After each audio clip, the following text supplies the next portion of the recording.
Good afternoon. It's Thursday, the 16th of June, 2022, just after 1 o'clock. Welcome to UK Column News. Your host today, Debi Evans has joined me in the studio. Hello, Debbie.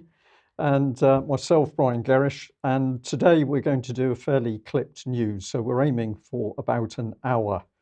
Lots of interesting things to talk about.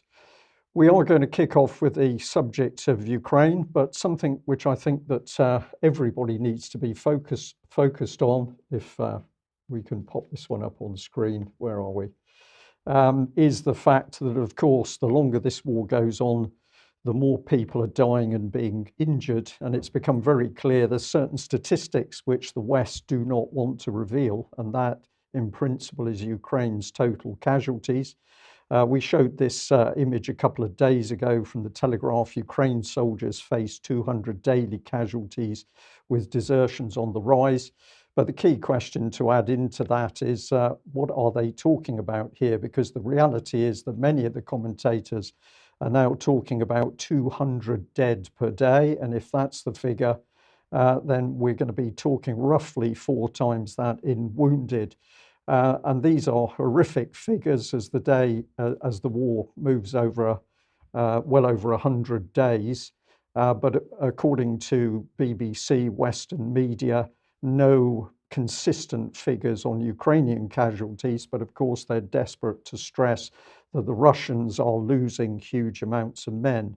Truth in the battle is that because it's now an artillery war and shelling is doing the damage, and the Russians outgun the Ukrainians, it is the Ukrainians that are suffering the terrible casualties, particularly amongst troops that are increasingly untrained. So if we just bring that back on screen, and what have we got to say? Well, at the end of the day, and we're not laughing in any way about this, but for the West and its proxy war agenda, it's clearly, oh, what a lovely war.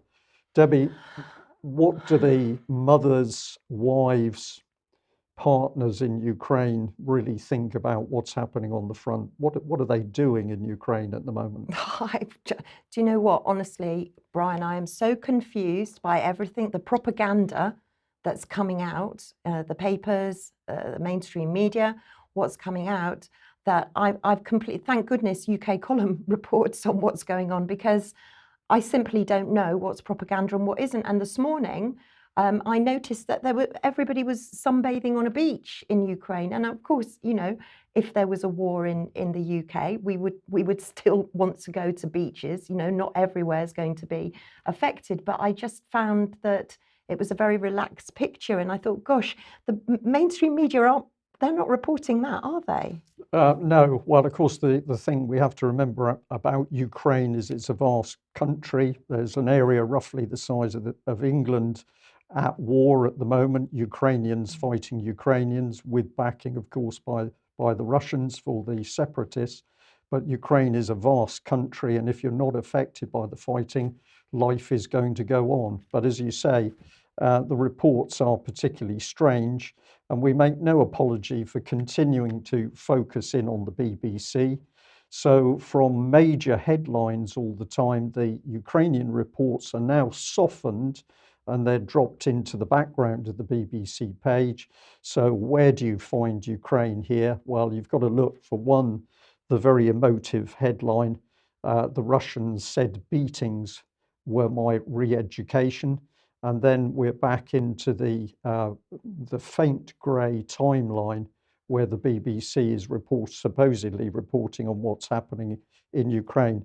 But the main thing of the headline about the beatings is that the BBC story is that everything nasty and vicious that's happening in Ukraine, oh, that is just done by the Russians. So the BBC is the propaganda mouthpiece for Ukraine. And we've got to remind our audience again that it was the BBC's pernicious political charity, BBC Media Action, that trained the Ukrainian state media. So ultimately, who created this propaganda machine? It has to be the BBC. But the major part of the BBC reporting, if you get into the live Ukrainian reports, is this European trio in Kiev as Ukraine pushes for more weapons. And this is a reference to the visit by the French President Macron. We've got the German Chancellor Olaf Scholz and the Italian Prime Minister Mario Draghi. Now, what is the key bit of this? Well, more weapons.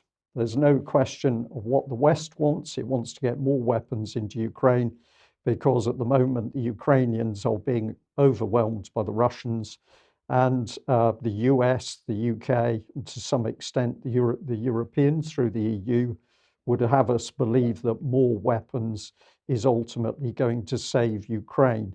Interestingly enough, all of the free media, alternative media reporters are saying very clearly that extra weapons are certainly not going to make any difference because the Ukrainian force is now decimated in many areas with the quality troops gone and the support only coming in from militia and untrained troops. So will these weapons make much of a difference? We're not too sure. Have we got any left, Brian? Because as far as I remember, hadn't we got, we were running short, weren't we, in the UK? We were giving all our weapons to Ukraine. Well, we were giving all of our weapons to Ukraine, but of course the number of weapons that have gone to Ukraine, very, very small. And the statement publicly has been that we're going to give weapons to overwhelm the Russians, but the truth of the matter is Ukraine has been given old weapons, it's been given weapons delivered in a state of disrepair, and even the Americans recently have put in those HIMARS, the missile launchers, but in such few numbers that they're not going to make any difference to the war. So it's to do with weapons, and if you need weapons from the West, you're going to have to pay for them. So the idea that Ukrainians are being given weapons is simply nonsense. But have a look at this headline. And the key bit here is that Ukraine is now going to Israel in order to ask for more weapons. Sorry, for more money. Where is the money going to go? It's going to go on weapons. So what have we got here? Ukraine asking Israel for $500 million loan. $500 million loan. And what is the reality? Well, of course, the weapons being put into Ukraine, particularly from the US, are effectively coming from a lend-lease arrangement, which means that loans are going to have to pay for those weapons. And Ukraine, well, it has ceased to exist as a country because it is the Americans which are paying the salaries of public officials in Ukraine.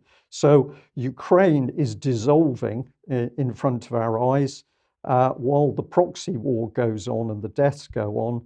And all of this, of course, is to the entire satisfaction of the US, the UK, the EU, the West in general, to try and drain Russia and drain Russian military and its forces, whilst at the same time, Ukraine has simply been wiped out as a nation state. I wonder, Debbie, at some stage you would have thought that Zelensky would wake up to the fact that he's been utterly conned by the West. Well, you would have thought so. And am I right in thinking, Brian, that Ukraine were already deep in debt? I think to the International Monetary. I might be wrong. I'm sure our viewers will check up, but I think Ukraine were very deeply in debt to the International Monetary Fund and the World Bank. So asking for more money, Zelensky has got no clue, I don't think, that he's being, what is it? What do you do with puppets? Used, yes, yeah. Thank you. I don't think he's got any idea. Or if he has, then you have to question what kind of a man he is. He's an actor.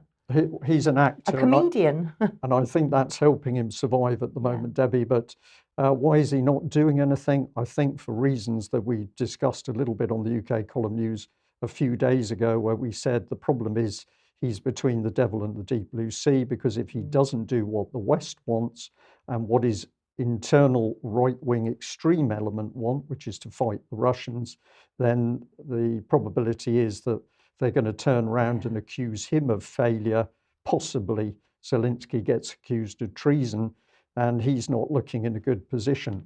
But let's follow through on the Israel article. So here's a little bit of the content. Many countries in the world have already allocated loans for Ukraine. And Shimon Breiman, an expert on Israeli-Ukrainian ties, said that countries like Japan, Germany, and Canada have given similar loans to Ukraine, amounting to billions of dollars, with long grace periods and low annual interest rates. And then we've got a bit more information. Since Joe Biden's inauguration last year, Washington alone has provided Ukraine with $5.3 billion in military assistance.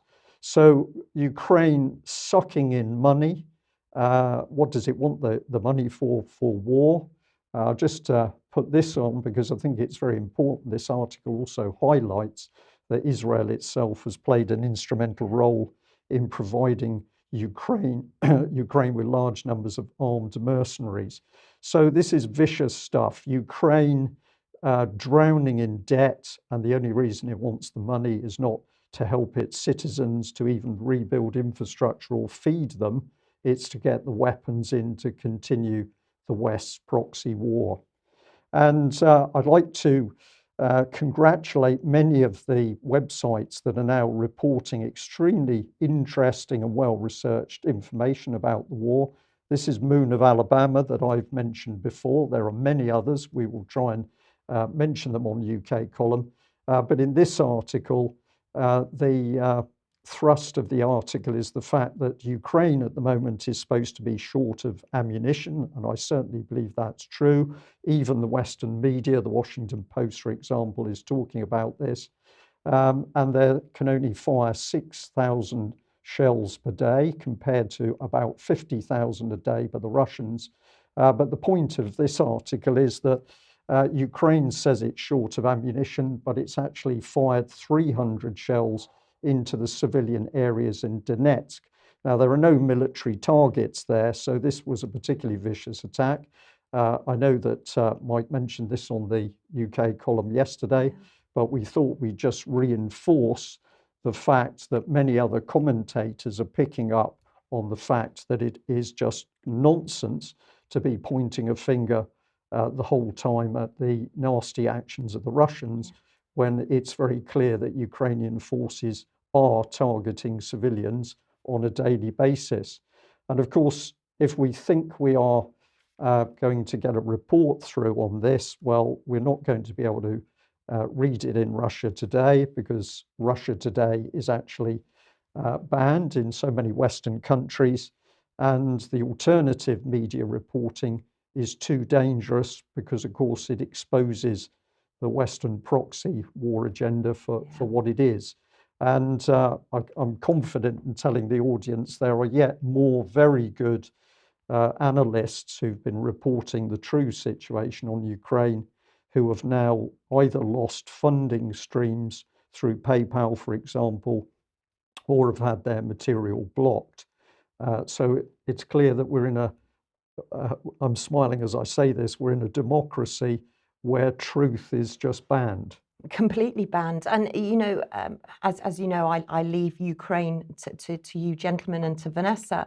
But what I have seen coming up in the news recently is that there's an outbreak of cholera in Mariupol. So that's not in the mainstream media either. A few reports, I got to say, Debbie, if you look for it, because the BBC in particular used those reports to blame it on the Russians. So never mind that there's been war and conflict. It was the Russians' fault that apparently there was cholera. But that statement was made at the very time the Russians were reporting that they were being successful in getting parts of the water system in Mariupol back up and running. So the cholera was used as another propaganda exercise. More propaganda. One man who's been reporting from very close to the front line in many areas of the fighting in eastern Ukraine is an American called Patrick Lancaster. Let's have a look at this little video clip when he was in the suburbs of Donetsk when the shelling started. А мы уже тут, как говорится, уже коренные жители, поэтому... Угу. Ой. Вот сейчас будет прилет!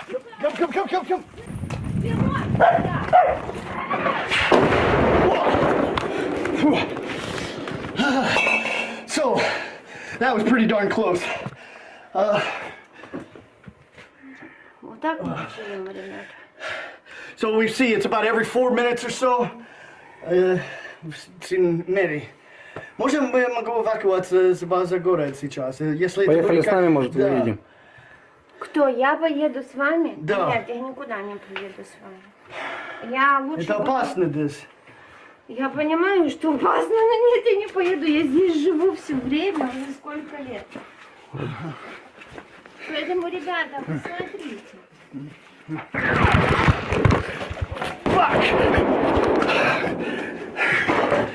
Okay, that's quicker than 4 minutes. Shit. Что, ребята?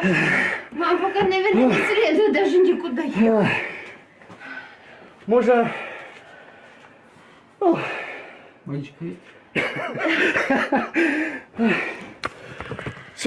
we can see, this is a civilian area. It's coming under intense shelling right now.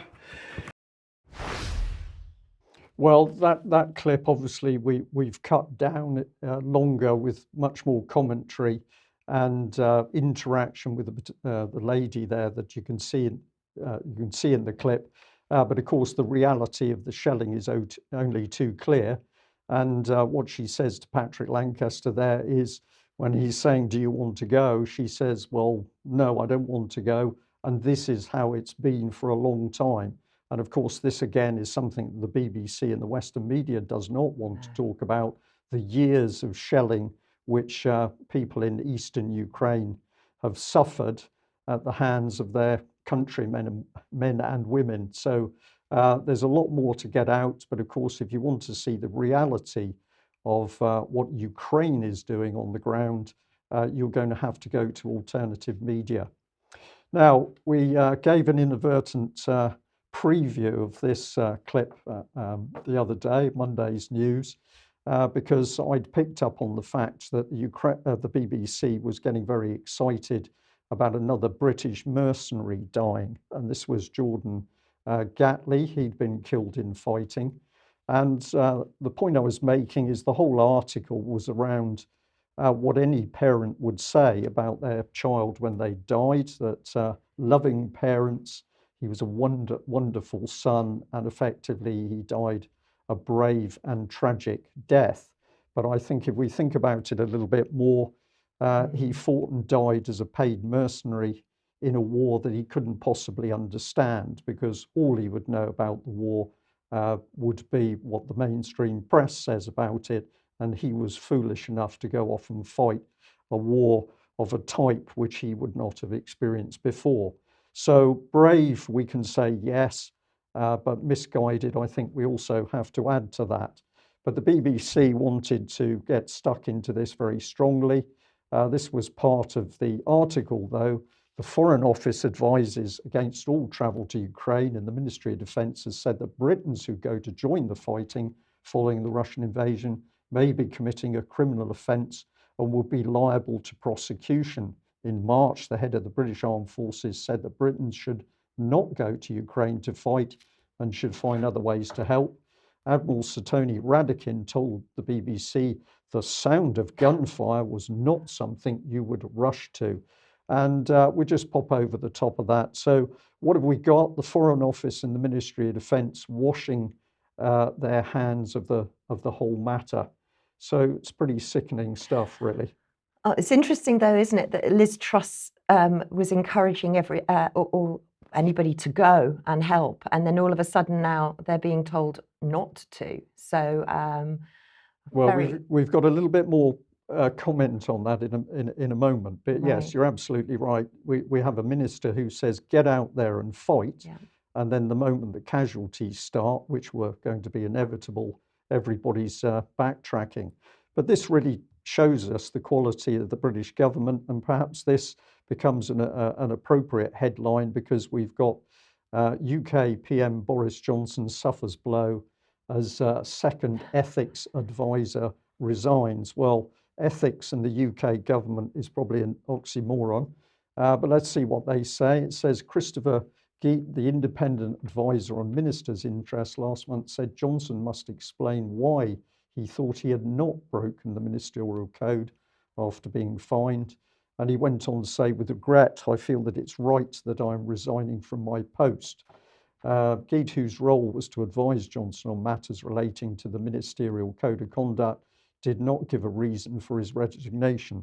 Well, of course, he didn't need to, because he had to resign, because either Boris lost credibility or his advisor lost credibility. So I'm going to say at least this man had the guts to actually resign and show his true colours and thoughts. Yeah, exactly. And this is the second one that's had to resign. And this ethics, this whole job description, how can you be independent when you're investigating your own boss, or you're looking at matters pertaining to your own boss? How is that independent? So the whole role of the job, I think, needs to be reworked and relooked at, because I don't see how it can possibly work, even if they do find somebody to replace Lord Guides. It just seems like a completely futile job to have.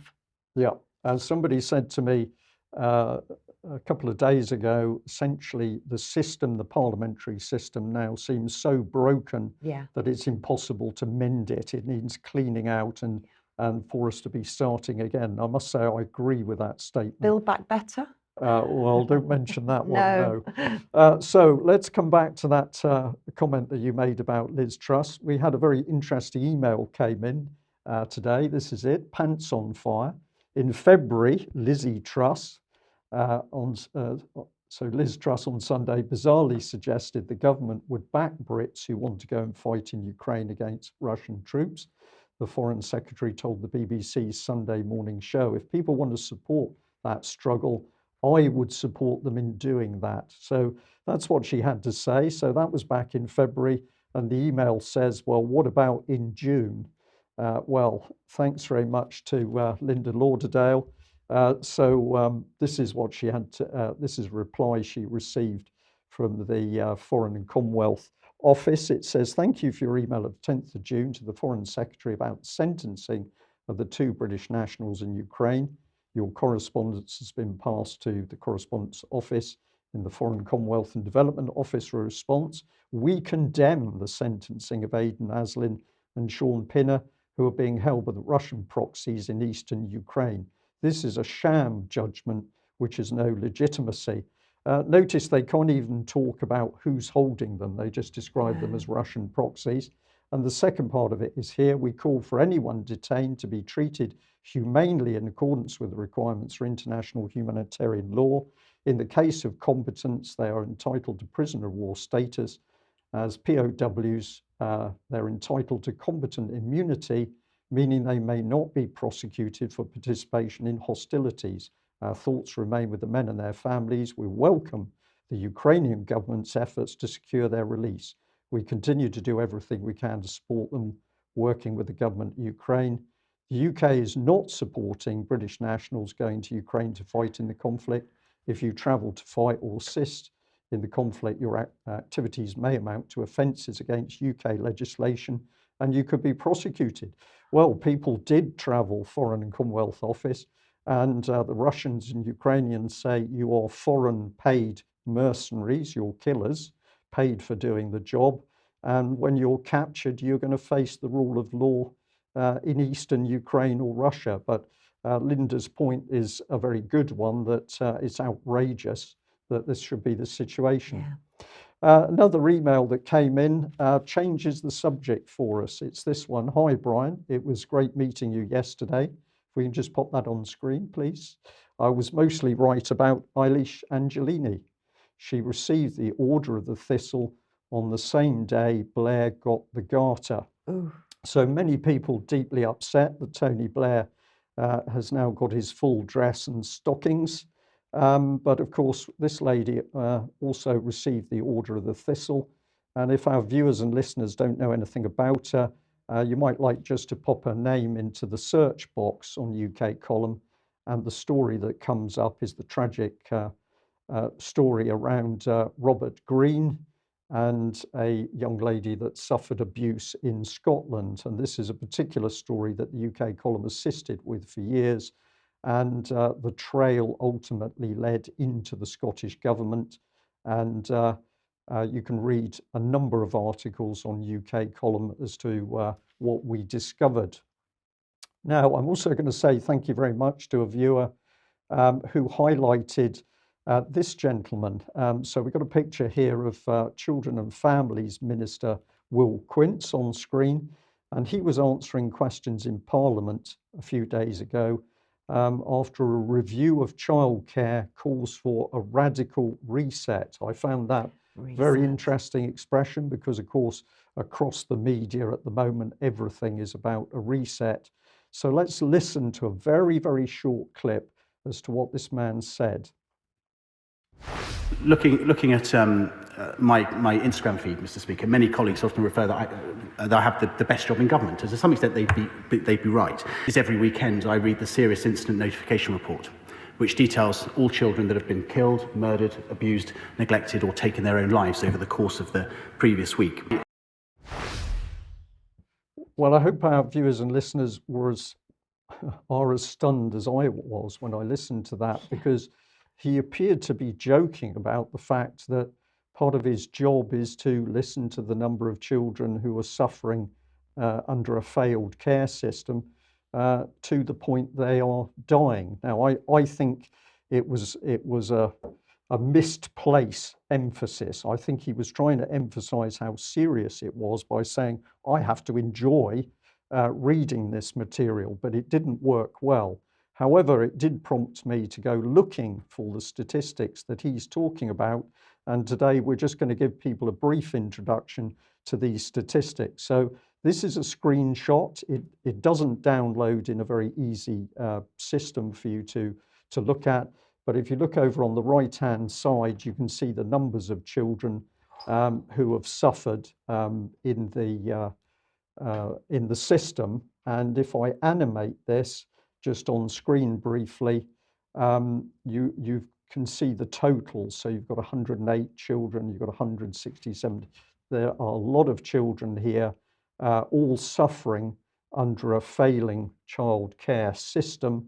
And it takes one MP to stand up in Parliament and point out that there's something wrong because he has to read this stuff. So what is going on, and why is this not front page on a national papers? Well, I think we know the question. The state wants to keep it buried. But let's move on to this segment here because we can see things very clearly. Because if we look at the data from 2018 across, we've got children's deaths within the system. 117, 110, 89, 99, 119. Debbie, I was absolutely shocked when I saw this because I have not seen this data before. No, it's the first time I've seen it, Brian, and I'm actually quite overwhelmed by it and I'm shocked.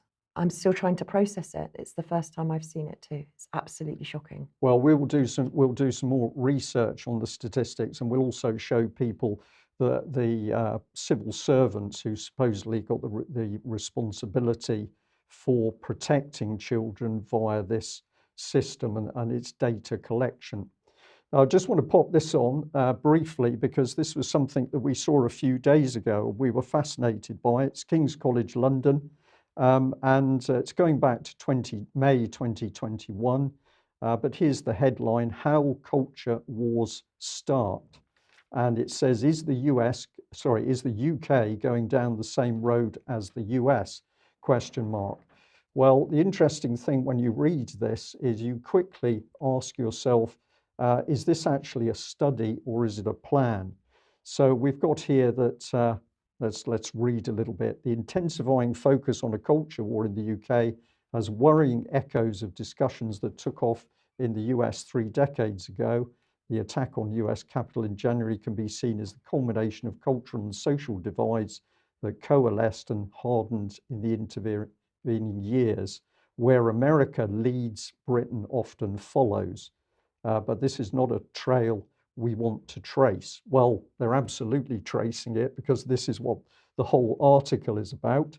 And so they now say they're looking at the evidence. We're reviewing the literature, conducting an extensive news survey with our excellent research partners, Ipsos Mori, and systematically analysing media content since the 1990s. We'll be holding a series of events, including with British Future. I don't get a good feeling about this, and if you go on later, everything you read in the article says to me, is this really a study, or have we got people working in the background to see whether we can deepen division in UK in order to create a proper culture war in UK society? And I know, Debbie, that one of the things you've picked up on over the last couple of days is the very emotive subject of immigration.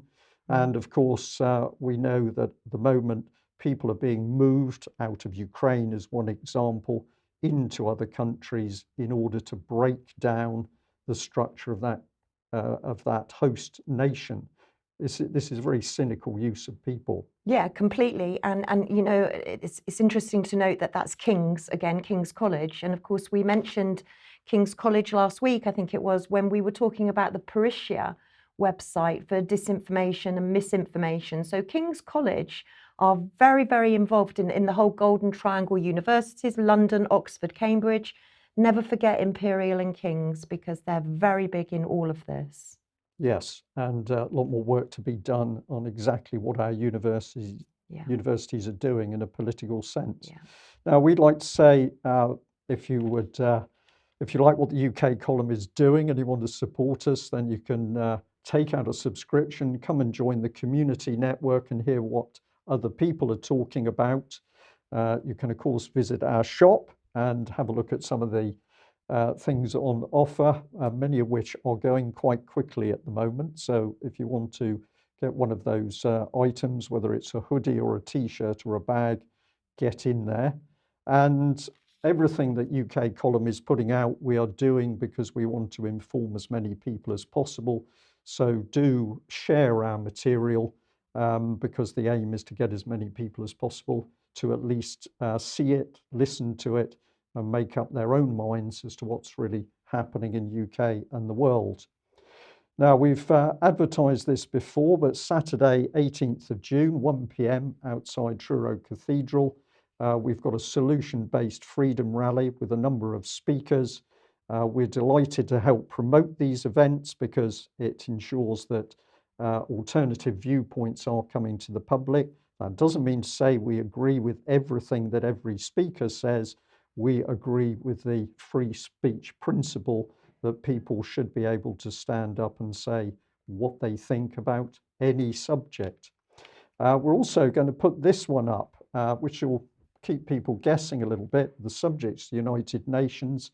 And I'm just going to say that on tomorrow's UK column news, Debbie is going to do a UK column news exclusive about something that she's discovered with the United Nations.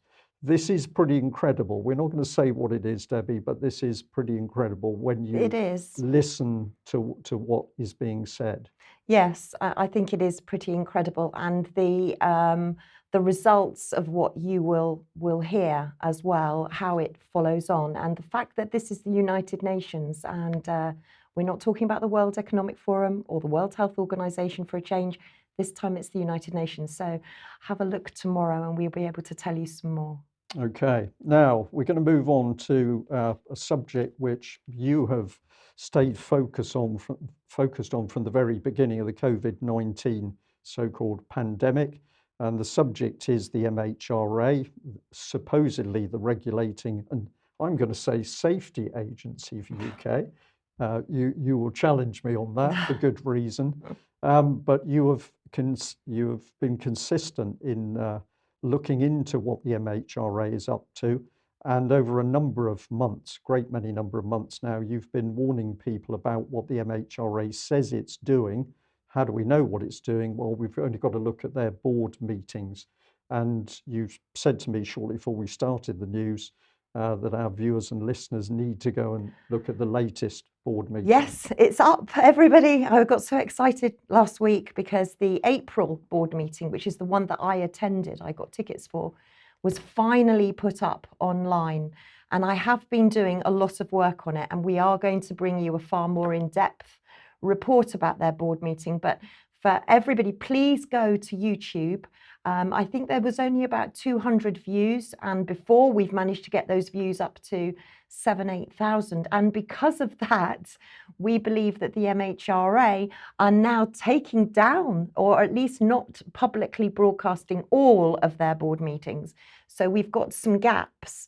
So it's really important that everybody goes, and even if you can just click on it and watch it for a little while and then maybe go back to it later. We're not asking you to watch the whole 2 hours in one hit, but to register that you viewed and make a comment, subscribe to the MHRA channel on YouTube would be really helpful. But we'll go into depth about what they say because it's very, very interesting. Loose lips sink ships is all I'll say. So that's coming up. But for the time being, I think we've got some more on the MHRA, haven't we, Brian? Well, we've got quite a bit more, and this, I think, is fascinating and very important. We wanted to just highlight to people, well, you wanted to highlight to people June Rain, because June is the lead figure in the MHRA. You've tried to engage with this lady on a number of subjects, but now met a brick wall in getting a reply. Yeah, I am, and I'm really sad about it. And if Dame June Rain is watching, which I hope she is, I have emailed you, Dame June, to ask if you would like to speak to us and if we could interview you and just ask you a few questions. But as yet, I've made 3 complaints to the MHRA, and I've only received an acknowledgement. And they're meant to respond to you within 18 days, but I'm now at day 42, I think it is, and I still haven't had an answer to my complaint and also to my complaints. And also, I put questions in at the April board meeting, and they still haven't been answered either, although I've received acknowledgements from the MHRA to say they will be answered. In the meantime, the board meeting's up online, and the new board meeting, the next board meeting, is set to take place next week. And you'll be very glad to know I'm on it. So I shall be looking forward. And I know a lot of other UK viewers are as well, UK column viewers are as well. So I will see you, well, probably not literally see you there because it's on Zoom, but as many people do try and watch because it's hugely important. And they don't realise we're watching them. So we need to be keeping a close eye. Okay, so we've got some video clips coming up. June Rain went to Somerville College, Oxford. Thank you, Oxford in 1971 to study physiology. She then went on to do a degree, an MSc in pharmacology, and then she took a medical degree in 1978 to become a member of the Royal College of Physicians. But obviously Somerville holds a special place in her heart. And a little while ago, she was joined by a lady called Dame Bingham, and they were talking about all matters to do with COVID-19 and pharmacovigilance and vaccines. Let's start out with the first of 3 clips, which is Dame Bingham herself. Just remind us who Dame Bingham is in the scheme of pharmacovigilance. Dame Kate Bingham was instrumental in the development of the Oxford AstraZeneca vaccine. And what I found very interesting about this lecture, and I'll say it to you now, Brian, again, there ain't nothing like a dame because you've got 2 for the price of 1 here. So this lecture is Dame Kate Bingham for the first half an hour, giving her account of how she found out that she was going to be instrumental in the rollout of the manufacturing of this new vaccine, Oxford vaccine. She gets very excited about it and they laugh a lot about it. I didn't think it was a particularly funny subject, but they laugh a lot about it. And then in the second hour, you have the now Dame June Rain talking about safety, pharmacovigilance and the MHRA. So you've got the blend, 2 ladies, both from the same college, Somerville College, revisiting their college and almost singing the college song. They're very happy to be back, reunited with Oxford. Okay, let's run the first clip and see how jolly they are. Okay, so let's just see. You can hear me? Perfect. So thank you so much for having me, and thank you for giving me such an astonishingly warm Somervillian welcome. As Neelam, thank you, and congratulations for your election. But as Neelam said, I did end up applying to Christchurch in part because there was no tutor for biochemistry at the time here at Somerville, although Mum put up a very good case. But that was where it ended up. So, Jan, thank you so much for having me.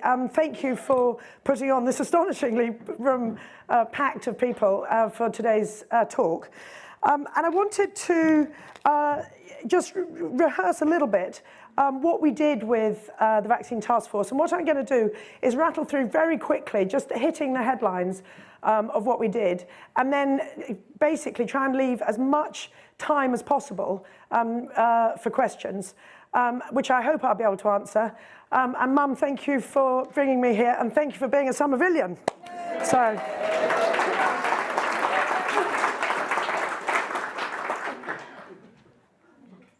Okay, I haven't passed the IQ test yet. Okay, let's try that. Okay, I'll do it on the screen then. Okay, so May the 6th was when I was first called to be the first chair of this new vaccine task force. But in fact, it wasn't the first thing I'd been pulled in to do. So Patrick Vallance is actually the reason why I'm standing here. So he and I knew each other very well from when he was running R&D at GSK. And right from the beginning, Patrick recognised that the government's approach to vaccines was not all it could be. So he kept pushing and pushing and saying, you know, what are we doing about vaccines? And the answer kept coming back, don't worry, we're on it. And after a few times being told, don't worry, we're on it, he then said, okay, tell me what you're on. And the answer was, we're going to try and procure vaccines just like we do with flu. And at that point, Patrick said, okay, enough's enough. I'm going to create what he then called was a vaccine task force. But what that was actually a group of officials within BAIS, which is the business department, to be advised by an expert group of vaccine professionals. So that actually started mid-March. I ended up with an email on April Fool's Day inviting me to join this expert group, and to which my reaction was, well, I'm not a vaccine expert, Patrick. Why on earth are you asking me? And the answer was what he wanted was somebody with that expertise and knowledge of the small company landscape, because that's actually where the innovation comes from, even if it's ultimately the pharmaceutical companies that deliver and distribute. Well, I gained a lot out of that, because the style she's delivering there is the style of the lady, and the reaction of the audience and the clapping and the cheering is all very casual, very jokey. That's the way that this organisation clearly came together in the beginning. I think she's really showing us how slack, I'm going to use the word immature, sloppy, the initial arrangements were for dealing with what we were being told was a major health disaster. So you get a flavour of it from that lady. Let's now listen to June Rain talking in more detail about the MHRA itself. Many colleagues will have asked and thought, what is the MHRA? We're on two sites. It's a government body, an arm's length body of the executive agency. It's an executive agency of DHSC. And I think the general view is that rules are written on tablets of stone, and there's a lot of policemen in these places that go around factories, find problems with trials, and generally hold things up. And to add to the complexity, you've already heard, not just the Vaccine Task Force doing this incredible work to locate the products, we've got the other body, the Joint Committee on Vaccination and Immunisation, working out how to deploy them. And while we collaborated across these boundaries as never before, we knew that independence was going to be the key to public trust, independence in our decision making. And so that became a very, very real focus. So you've heard from Kate a little bit about how we began immediately to transform our processes.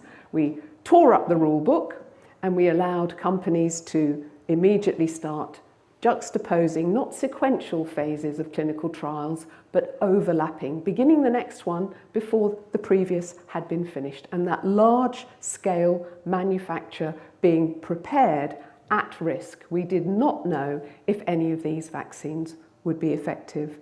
We spent a long time on guidelines, and we decided in the end that 50% efficacy would really be fine. So the data began to flow in, and we began in the middle of June, 6 months ahead of time, 2020, to start to prepare what safety surveillance we would need. And this is where I look at Kate, because Kate at that point had thought that once the purchase had been made, the approval had been signed, home and dry. And what I was able to share with you was we only really learn about benefit risk in clinical use. And we knew that there would be a vast influx of reports of side effects. No effective medicine or vaccine is without them. So a number of interesting things come out there. She casually throws in, we decided to go for 50% efficacy. That's fine. No reason, it's just 50%, that seemed fine. Right, and then she's emphasising safety surveillance, but that's not happening at all.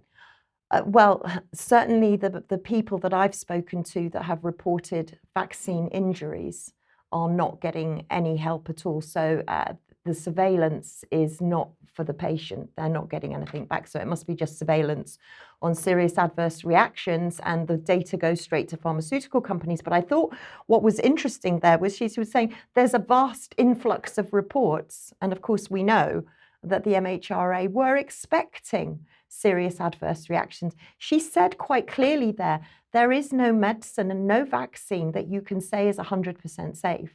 There will always be some adverse reactions. So therefore, if the MHRA were expecting serious adverse reactions, then why wasn't anything put in place for people when those adverse reactions became apparent or became detected through pharmacovigilance? So there's nothing in place, despite the fact that she said that she expects a vast influx of reports. So, you know, Dame June, and benefit and risk as well. And the benefit and risk that she was just talking about there, what I would like to say to all your viewers is that if you go and watch the board meeting, the MHRA board meeting, there's a big chunk on risk and benefit. And clearly, they can't do a risk assessment, but that's all in the board meeting. And I know that we'll come to that at a later stage, but I just wanted to say that a lot of the things that she says in that lecture are contradicted by what's said in the board meeting. Right, so let's have a look at the second clip where she says some more very interesting things. My purpose really is to take Kate's story a little bit further and tell you how the COVID pandemic has catalysed the transformation of a regulator from a watchdog to enabler. And when I say that these are exciting times in the world of regulation, there are probably quite a few who've never had exciting and regulation in the same sentence. But I do hope to be able to convince you otherwise just now. The story of this transformation is effectively a tale of two cities, of London and of Oxford. And I think I hardly need to say to this audience that Oxford University has made a contribution to defeating this vicious virus far beyond any other institution in the world. And there are millions of people alive today because of this university. The founders' dinner last night was just a wonderful opportunity to celebrate Somerville. And when we sang the Somerville song, some of us had in mind those early days of the 20th century, the days of writing that song and thinking about what Somerville did, not just at the end of World War I, but when the Spanish flu pandemic clouded the efforts to get systems working again, to get back to normality. And there is a lot to learn when there is a shock to a system. You discover things that work well and things that don't work so well. So fast forward 100 years and here we are. We have been hit by a massive shock. All of our systems are under review now. They're testing every part of our infrastructure and we're getting a new appreciation of how we need to build back. I nearly said build back better. Oxford minds, of course, were busy working. And I first had my shock to the system. It was an email message from Professor Sir Andrew Pollard late one night. Exactly 2 years ago today, are you available for a brief discussion about work going on here in Oxford, which will lead to extensive interactions soon? And of course, well, you might not believe this, I replied in 7 minutes. And friends who know me know that that doesn't often happen. But things were already starting to prepare about that manufacture at scale, the Oxford Biomedica, that needed to be at risk preparing for the most massive preparation manufacture of vaccines. In London, meanwhile, thoughts were on something else, COVID tests. How would we get the COVID tests at the volume and scale that we would need? Where would we get them from? So I was dashing into number 10. I didn't realise the Telegraph had managed to take a snapshot of this as I scuttled in for a meeting in the Cabinet Office about COVID tests. Sitting rather peacefully, the question arose as why a regulator was in the room. Was a regulator going to be able to do anything about this? And our PM, who seems to be able to notice things, shot a comment to me, well, the MHRA will stop us killing people. And for some reason, I immediately was able to respond, no, the MHRA will help you keep people alive. And that is the signal of the watchdog to the enabler. I'm just saying straight off, it's the last comment, all the giggling and the silliness and the buffoonery. These people setting something up. And then she said that they said to her, so a regulator will stop us killing. And she says, no, we will help keep people alive. And if you think about that, help keep people alive, but we don't care about the people we've killed. They're irrelevant. They're gone. They're dead. It's unbelievably sinister, the last bit. And the other bit is that we've gone from being a regulator to enabler. What does she mean by that? She means they're working hand in glove with the pharmaceutical and the vaccine industry to develop commercial products to sell at profit. So I'm getting passionate about this, Debbie. It is outrageous what this woman is admitting. It is wicked. I mean, it is, and we must remember that the MHRA are funded for pharmaceuticals and medicines by the pharmaceutical industry, and for devices, medical devices, they're funded by the Department of Health. So yeah, you're absolutely right. The pharmaceutical companies are funding the MHRA. And of course, we've got the board with so many conflicts of interest. We'll talk about that at another time. But clearly, this is wicked, wicked. Yeah, and we're going to emphasise this by the event has happened. It was June the 14th, but let's put it on screen again, because this is where real people are asking for help and support as a result of their vaccine injuries, and they're having to call and ask for that support because none is available. So this is the Can We Talk About It campaign. Let's break the silence about COVID-19 vaccine injury and death.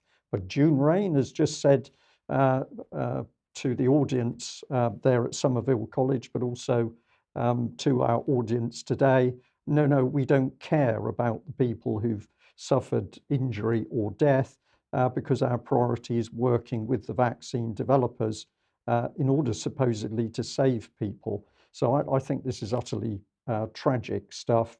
If people are not aware of this particular initiative by people who have suffered vaccine adverse reactions, you can freeze your screen and look at it.